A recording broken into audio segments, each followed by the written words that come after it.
Welcome back to another episode of Faith and Sustainability. As many of you know, we lost our beloved colleague Leonard Robinson unexpectedly, and just before his passing, we recorded one last episode. That episode is with Chair Lisa Cupid of the Cobb County Commission.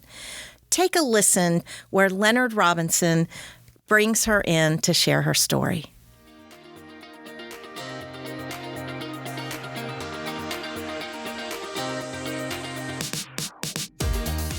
Welcome to Faith and Sustainability. I'm Leonard Robinson, your host and chief storyteller. And I'm Kat Doyle, your co-host. Welcome back. We're happy to be here. We do want to thank the incredible folks who make this work possible. The Archbishop of Atlanta, Jamie Lanier, the Varlamov Family Foundation, Georgia Interfaith Power and Light, and Semco Atlanta. So, Leonard, who do we have today? I'm glad you asked me that. Today, we have Chair Lisa Cupid of Cobb County. She's a trailblazing leader known for her commitment to equity, community resilience, and forward-thinking governance. As the first African-American and first woman to hold this title, she has championed smart growth, environmental stewardship, and policies that strengthen the well-being of all Cobb residents. Chair Cupid brings a unique blend of legal expertise, public service, and deep community engagement, leading with integrity, compassion, and a vision for a more sustainable and inclusive future.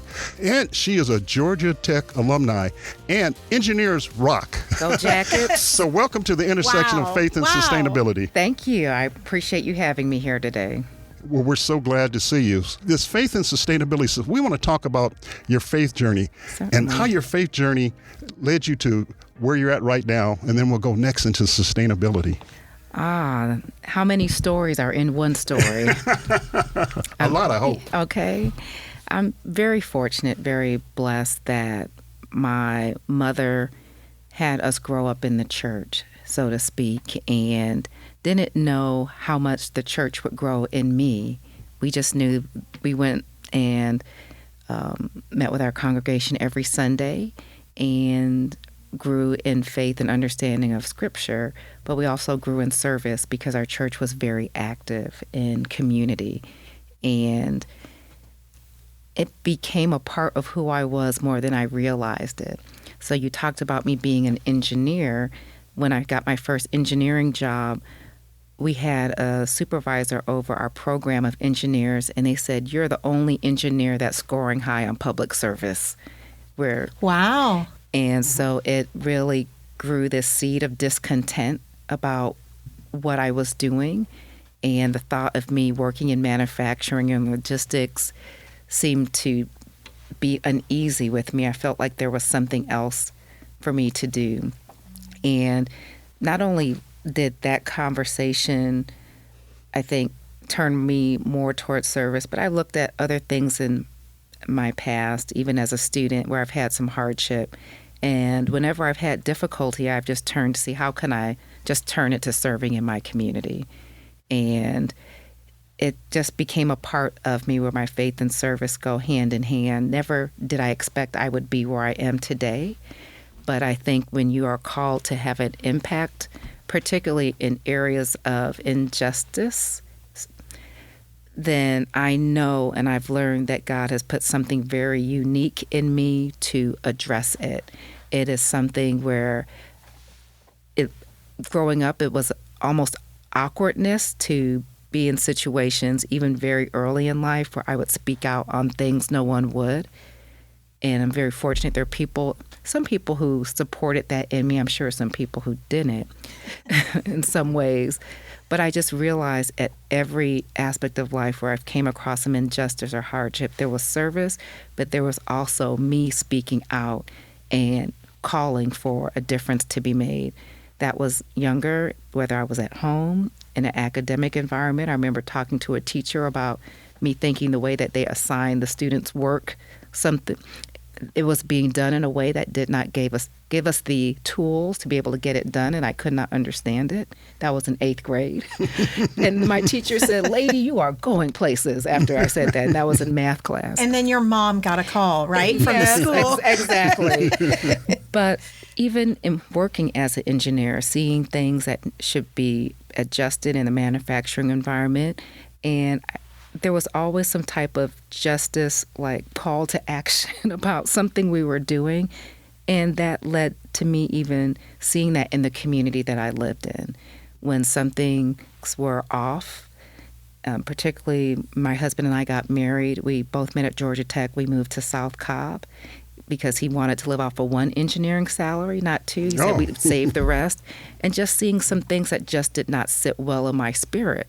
So all I knew was to try to figure out what is going on and who could I talk to get these things addressed. And so every time I saw a street sign that had Cobb County's name on it, it was like a call to action sign. Like, I'm going to go sit in that meeting, I'm going to learn, and I'm going to tell them what the issues are, I'm going to try to resolve it. And even though that has led me to becoming a commissioner and serving as chair, I look back over my life and I realize that is just what I've always done as a person. And my faith has a lot to do with it through the development I had in church, but there's something deeper than even the faith that I understand. I think there is something innate in me, perhaps a call in me to address things, a very deep-seated conviction about addressing disparities, wrongs, and trying to make life better for others. So that's interesting because everybody listening, here's your model. I mean, starting in 8th grade, speaking out, God put that on your heart. And I love your story, how it moved you into public service. Was there an aha moment once you got into the public sector when you thought, my faith is sustaining this work that I do? You asked an earlier question of me about how my faith impacts my work. And I can tell you maybe even more how my work impacts my faith. Perfect. Tell us that story, yes. There's a scripture that talks about moving from faith to faith. And I've learned that in very hard ways of having so many uncomfortable experiences. Anything from feeling like an imposter, why am I here? Do I have what it takes? To not understanding just the challenges I've had compared to my predecessors and peers. Why, when I'm trying to do the work of helping, am I running into so many challenges that are hurtful? And it moved me to a point in my life where I wake up daily in my word and in prayer, daily. And even before I had that commitment, I exercise every day. And what I started doing was looking for things online through YouTube, different pastors, different scriptures. And when I would exercise, I started to listen to that every time I exercise. And I would do that daily. But then I realized I don't want my faith to follow my fitness or exercise. Like, I want to separate that time, and I need to get in the Word. I need to reset. I need to get perspective. I need to grow. I need to at least know that I have acceptance from God if I don't feel like I have it anywhere else. I need that encouragement. I need that strength. I need that forgiveness, not just for me, for others.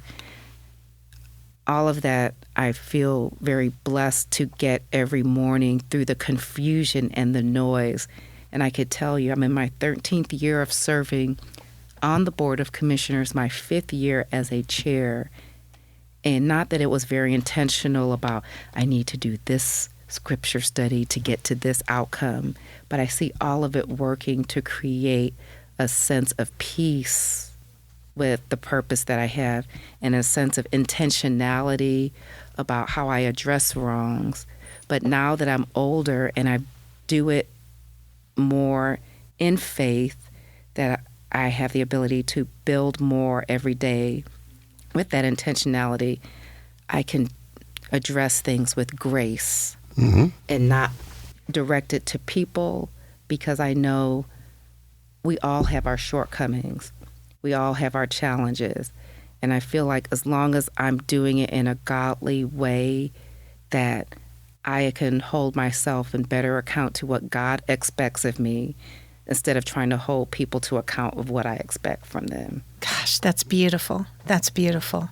I wanted to ask, Cobb County is doing some great things. We had Kimberly on, your Chief Sustainability Officer, and she was talking about some of the great things that Cobb County is doing. How has your faith affected your vision for sustainability for Cobb County? We're all here as a steward in one way or another. And even in this growth phase of mine, I'm learning that just with the things that I use and do, that maybe I don't need so much of it. That maybe I don't need to be wasting. Maybe I should be mindful first, my resources. I would like to be financially sustainable. But also there are resources that really money can't really buy: clean air, the sustainability of our natural resources. And I knew that I wasn't as sensitive to that as I could be. So I just put myself in a posture to learn and read and to understand. And to help me learn and understand, I also reached out to Kimberly and all of the staff at the county and say, please help me understand how we can do better. Help me understand how I can do better in this space, because I don't necessarily know as much as I would like to, but I know the benefit of it is to create a sustainable future for us and for generations after us. And so perhaps with faith is an openness, and I think a maturity that gets to a point where you realize that you should be mindful of everything that you have and always be mindful of how it impacts others. That's really beautiful, because the Catholic Church, obviously, we have Laudato Si, which is this letter that our past Pope wrote to all people of goodwill. And we talked, that was talked about, that whole idea of materialism and all that. So it's so refreshing to hear that your story includes embracing that look of, do I really need it?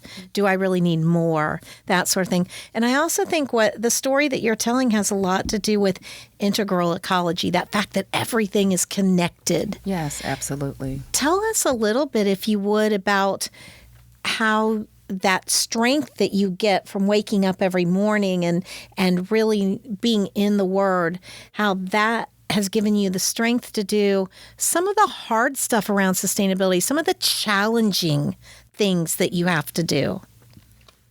Maybe I would step back and say it just helps me with the hard things I have to do generally, and not solely in the space of sustainability.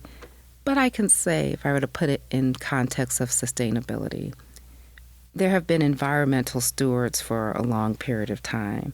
But I think more recently, there's this emphasis on sustainability. And sometimes when you're doing things that are different, it's uncomfortable for people. And I think, I tell people sometimes people hate the way things are, but what do they hate more than the way things are is changing the way things are. So even though the concepts of sustainability seem so clear, the benefit of it seems clear, doing things differently seems to have great opposition. And I think it's important to ask the question and to support the people doing the good work. So like Kimberly, newly promoted to be Chief Sustainability Officer, it's important to me to just encourage her and to know whenever we have something that we can do positively in this space, she's going to know she has my back. So something like the Sustainability Forum, it allows us to do things in a way that educates the public, engages the public, bringing stakeholders, and let people know of the significance of this. We did a policy meeting around, I do these all-in policy meetings to educate people, and we did one on sustainability in the county. People loved it. So I just like to give people a platform to just educate, and maybe that will open up windows for people to see the benefit, and maybe them seeing and learning it will help them overcome maybe this obstinance that they have towards anything that's to do with change. Well, they say things will change when the pain of staying the same is greater than the pain of changing. So, yeah, we're either precept-oriented or pain-directed, you know. Either we learn it the easy way or we learn it the hard way. Being a typical male, I learned it the hard way. Yes. What are some of the things that you're doing with faith-based organizations? How can the Catholic Church and the Archdiocese of Atlanta help, and other faith-based organizations help you in your mission? I'm so glad you asked. Because I have had a misstep, and I'm going to correct that right now. We've started having regular meetings with members of the faith-based community in the county, and we started off with a list of those that come and do invocations for the county, and I don't know if you've ever done that. If not, that's the first thing I'd like to correct and invite you to do that. We're always looking for persons to help provide that at the top of our meetings. But we've extended the invitation to all the faith-based organizations. If you see people who aren't here, invite them. And what I do is I meet with faith-based organizations and I talk to them about policies that are going on in the county that could impact them. We have staff that talks about some of their work that faith-based communities may have an interest in. But we also ask them, what are you doing? How can we bridge our service gap? Because we can't do everything as a county, so they let us know of the things that they're doing. And then it opens up opportunity for us to have partnerships. So we just, I won't say just, I think maybe it's about 3 years, we've had a warming shelter. That came out of that meeting. We're also expanding on-demand transit. And we first started in the South Cobb area. And even though that's been an interest of a lot of commissioners, I was convicted to push that forward after meeting in a group of faith leaders. And they talked about the difficulty of some of their congregants just getting to either worship or getting to work. And that resonated with our workforce development director who was there that day as she was talking about her program. So I just love the opportunity to sit and talk about how we can make Cobb better. Well, I think it's great because we have, I believe, 5 parishes, our chancery, our Catholic headquarters, and I'm using air quotes when I say that. And we also have a school in Cobb County. And so when we look at all of that, we have a lot of Cobb County presence, and we very much would like to be involved. Would love it. What would you see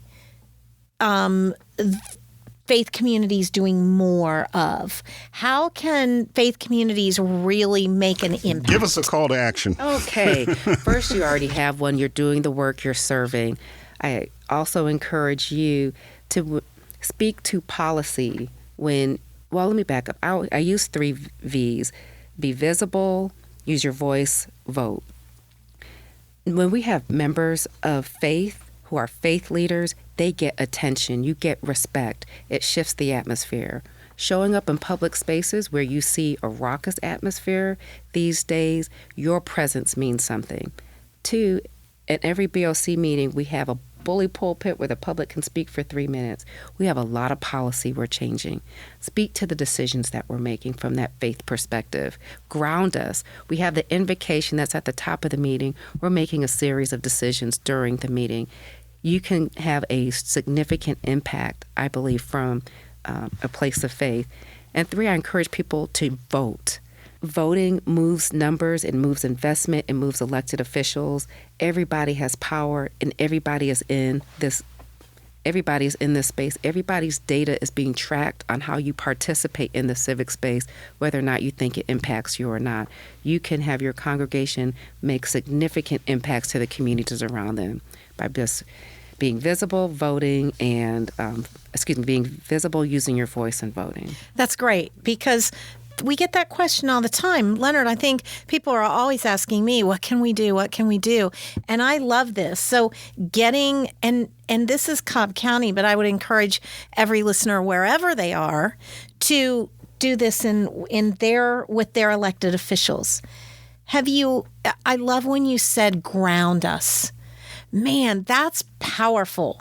Bring your faith and ground these discussions in our faith. What a wonderful way to lead. Thank you. We appreciate that. Thank you. And before we close, because time flies when you're having a good time, give us a couple of things in sustainability that Cobb County's doing, things that you're proud of, your pet projects. Very excited. Significant investment has been made of about $500,000 to come to the county, helping us build a robust sustainability plan and a mini charm center. That's the Center for Hard to Recycle Materials. I'm also grateful for all of the investment that we're doing with our fleet operations. We have an EV fleet that's one of the largest in the Southeast, that's being led by Al Curtis with our fleet department. We're also looking at how we can add solar to some of our buildings and parking decks, so that's something else that is helping to move the county forward in this space. We have a number of recycling events. We have a number of community cleanup events throughout the year. I encourage people that you don't have to wait for an event. We can help you if you see areas of the county that you would like to help serve. We have some churches that actually adopt roads. That's another way that you can help give back in your community. And if you'd like to participate in one of our events like the Sustainability Forum, that is there. All the work that the different departments are doing beyond what I'm sharing. For instance, I visited the fire department. They've got this big water tank truck that allows them to use water right when they get to a site, and it allows them to recycle the water. So they're not wasting it and having to constantly refill it. So there are different things different departments are doing, and people can just plug in where they may see there's an opportunity. And we're looking to create more opportunities for us to be sustainable once we identify different goals through the sustainability grant that we've received to put together a plan. Excellent. I think that you may have surprised me a little bit, but a lot of our listeners with all the things that you're doing.